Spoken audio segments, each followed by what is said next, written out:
So, Pam, tell us about California native plants.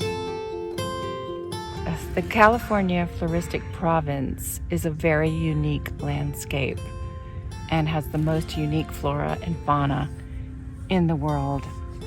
Many species exist here that do not exist anywhere else in the world. And there's such a diversity of species. And when we plant these in our backyard, we make tiny little habitats for creatures that might be displaced by things, other plants that can grow here, but they may not support the actual insects and birds and animals that evolved along with these plants. So it's important to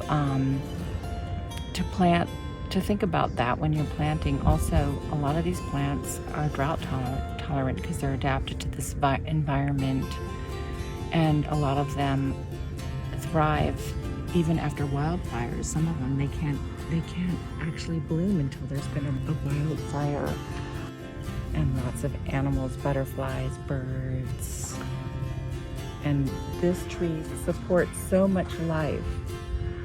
And it also is a great tree to have for hill stabilization, for drought tolerance, and also for fire protection for your home, because they're fire resistant trees. The canopy can protect your home from sparks from a wildfire. And I have a little fly visiting me.